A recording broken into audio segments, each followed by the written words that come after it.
তাআলার কাছে শুকরিয়া জ্ঞাপন করছি। আলহামদুলিল্লাহ, দীর্ঘ কয়েক বৎসর ঢাকা আইনজীবী সমিতি ফ্যাসিস্ট আওয়ামী সরকারের আমলে আমাদের ভোটের অধিকার থেকে যারা বঞ্চিত করেছিল, তাদের পতনের পর আজকে গণতান্ত্রিক প্রক্রিয়া বাংলাদেশে শুরু হয়েছে। তারই ধারাবাহিকতায় ঢাকা আইনজীবী সমিতিতে সেই গণতান্ত্রিক পরিবেশ ইনশাল্লাহ তৈরি হয়েছে। সেই উপলক্ষে আগামী 29 এবং 30 এপ্রিল ঢাকা আইনজীবী সমিতির নির্বাচনের তারিখ ধার্য করা হয়েছে।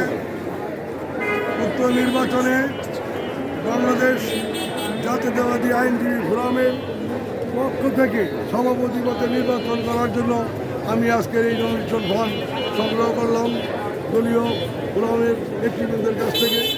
আশা করি আগামী নির্বাচনে আমাকে সভাপতি পদে আমার দল আমাকে নির্বাচন করার সুযোগ দান করবে এবং ঢাকা বারে একটা সুন্দর গণতান্ত্রিক প্রক্রিয়া আবার ফিরে আসবে।